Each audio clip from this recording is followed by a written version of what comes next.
তাহলে আর দেরি না করে আপনাদের প্রশ্নগুলোর উত্তর দেওয়ার আলোকিত ভবনে আমরা প্রবেশ করি।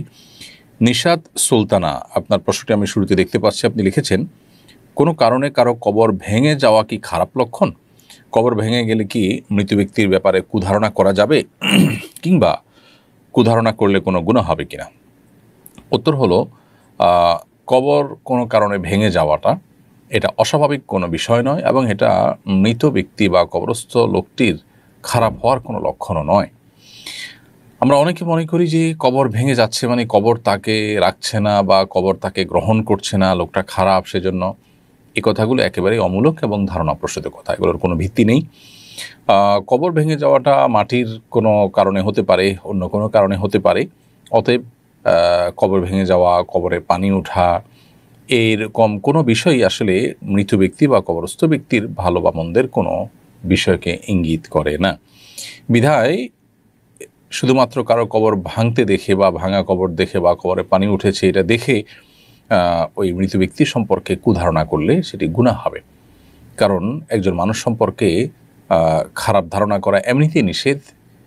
সেখানে একজন মৃত মানুষ, তার সম্পর্কে খারাপ ধারণা করা, নিষেধাজ্ঞার মাত্রাটা এখানে আরও বেশি। এই জন্য এ ধরনের বদগুমান, এ ধরনের খারাপ ধারণা করা থেকে আমাদেরকে বিরত থাকতে হবে। এবং মন গড়া কোনো বিশ্বাসী হওয়া, এটা কোনো ইমানদারের সাথে যায় না। ইমানদার কুসংস্কারের জন্য হতে পারে না, কুসংস্কারে বিশ্বাসী হতে পারে না। সম্প্রতি এক প্রবাসী দেশে এসে বিমানবন্দর থেকে বাড়িতে ফেরার পথে সড়ক দুর্ঘটনার শিকার হয়েছেন। এতে তার স্ত্রী, সন্তান, মা সহ পরিবারের প্রায় সবাই মারা গেছেন। ইন্না লিল্লাহি ওয়া ইন্না ইলাইহি রাজিউন। তিনি এজন্য ড্রাইভারের বেপরোয়া গাড়ি চালনাকে দায়ী করেছেন। ড্রাইভারের ভুলে কেউ মারা গেলে ইসলামের আলোকে তার শাস্তি কি? খুবই দুর্ভাগ্যজনক একটি বাস্তবতা যে আমাদের দেশে সড়ক দুর্ঘটনা এত বেশি হয়, এবং সড়ক দুর্ঘটনায় মৃত্যু, আহত হওয়ার পরিমাণ এত বেশি যে পৃথিবীর খুব কম দেশেই সম্ভবত এরকম দুর্ভাগ্যজনক পরিস্থিতি আছে। তো এটা সত্য যে চালকদের বেপরোয়া গাড়ি চালানোর দায় এখানে অনেক বেশি, কিন্তু এর পাশাপাশি আরও অনেক কারণ আছে। অবকাঠামোগত ত্রুটি, আমাদের আইনের ত্রুটি, আইনের প্রয়োগ না হওয়া, এই জাতীয় অনেক কারণ রয়েছে, যে কারণগুলো আসলে সড়ক দুর্ঘটনা বেড়ে যাওয়ার বা সড়ক দুর্ঘটনা অনবরত ঘটতে থাকার অন্যতম প্রধান কারণ। ড্রাইভারের ত্রুটির কারণে যদি অ্যাক্সিডেন্ট হয়ে থাকে, যেমন তিনি অসতর্কতা অবস্থায় ড্রাইভিং করেন, অথবা নির্ধারিত গতিসীমার চেয়ে বেশি চালান, অথবা নেশা করে তিনি ঘুমের ভাব নিয়ে গাড়ি চালিয়েছেন, এরকম যদি হয় তাহলে সেক্ষেত্রে সেটা কতল বিসবাব বা এমন হত্যার আওতায় পড়বে যেটা আসলে কোনো ব্যক্তি কোনো হত্যার জন্য কারণ হলো। সেরকম যদি হয় তাহলে সেক্ষেত্রে এই ড্রাইভারের উপরে দিয়ত ওয়াজিব হবে, রক্তপণ ওয়াজিব হবে।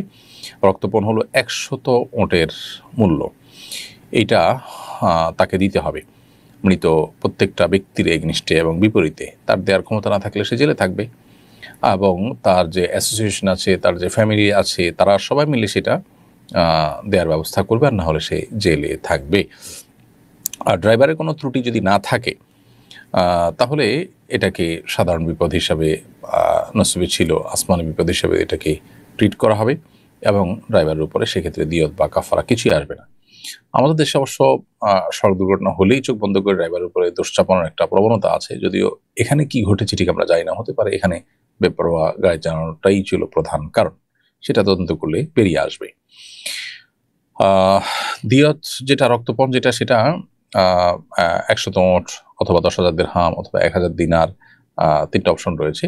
তো 100 ওঁটের যে ব্যাপারটা, এটাই এখন প্রতিষ্ঠিত এবং পরিচালিত, বিশেষ করে মিডল ইস্টে, সৌদি আরব সহ অন্যান্য যে দেশগুলোতে কোরআন এবং হাদিসের আলোকে বিচার কার্য পরিচালনা হয়, সে সমস্ত দেশগুলোতে এখন 100 ওঁটের মূল্য দিতে হয় মানুষের জীবন হানির জন্য যদি কেউ দায়ী হয়ে থাকে তাহলে। আইয়ুব আলী ইমরান, আপনি লিখেছেন, অফিসের কোনো জিনিস কি নিজের পার্সোনাল কাজে বা অফিসের বাইরের সময় ব্যবহার করা যাবে, যেমন টিস্যু, বিস্কুট, ছাতা, সেফটি জ্যাকেট ইত্যাদি? এই বিষয়গুলো নির্ভর করে অফিসের পলিসির উপরে। অফিস কর্তৃপক্ষ যে পলিসি নির্ধারণ করবেন সেটা মেনে চলতে হবে।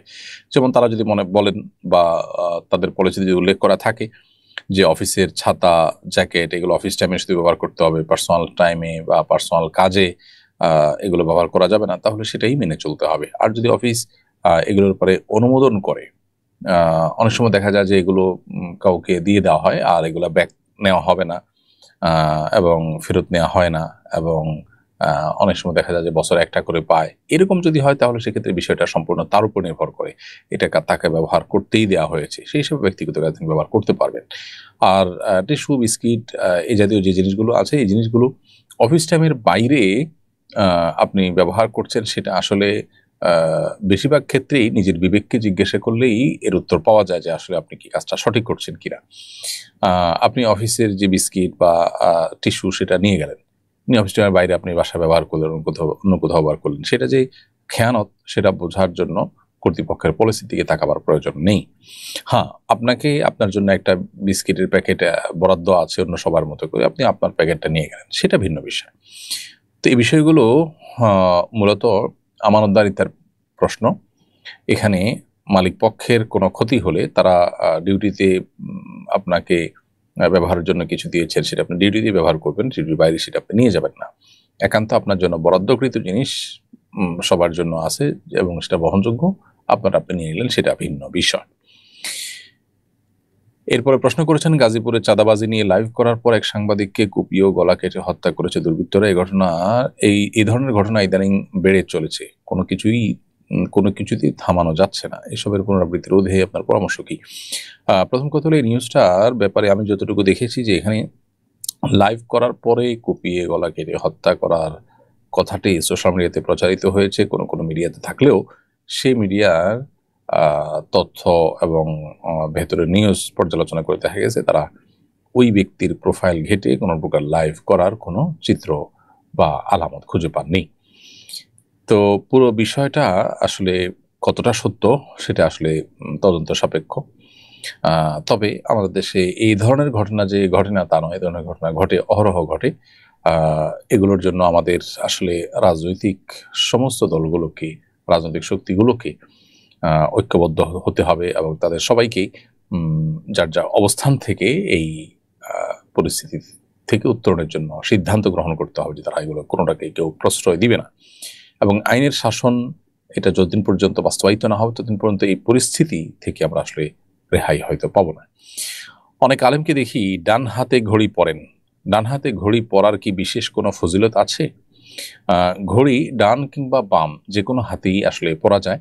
যারা ডান হাতে পরেন তারা এই চিন্তা থেকে পড়েন যে নবী করিম সাল্লাল্লাহু আলাইহি সাল্লাম ডানকে পছন্দ করতেন, আর ঘড়ি হাতে দেওয়া ভালো কাজ, যে কোনো পজিটিভ এবং ভালো কাজে ডানকে অগ্রাধিকার দেওয়াটাই হলো সুন্নাহ, সেই হিসেবে ডান হাতে অনেকে পড়েন। আবার যারা বাম হাতে পড়েন তারা তাদের কাছে বাম হাতে পড়ার কোনো যৌক্তিকতা আছে সেজন্য তারা পড়েন। অবশ্য ডান বাম দুই হাতের যে কোনো হাতেই ঘড়ি পরা যায়, কারণ এটি হলো অনেকটা আংটি পরার মতো। আংটি নবী করিম সাল্লাল্লাহু আলাইহি সাল্লাম থেকে ডান হাতে বাম হাতে উভয় হাতে পরার বিষয়টি প্রমাণিত। অতএব কেউ চাইলে ঘড়ি ডান হাতে পড়তে পারেন, কেউ চাইলে ঘড়ি বাম হাতেও পড়তে পারেন, আংটির মতো নবী সাল্লাল্লাহু আলাইহি সাল্লামের। জুলাই ঘোষণাপত্র দেয়া হলো, এ বিষয়ে আপনার প্রত্যাশা কি ছিল, সেটা কি পূরণ হয়েছে? আমার প্রত্যাশা কি ছিল সেটা তো বড় কথা না। আমার ধারণা এদেশের গণমানুষের প্রত্যাশা জুলাই ঘোষণার মধ্যে প্রকাশ পায়নি। জুলাই ঘোষণার মধ্যে সবচেয়ে বড় ত্রুটির দিক হলো যে এদেশের সংখ্যাগরিষ্ঠ মুসলমান 24-এ ইসলাম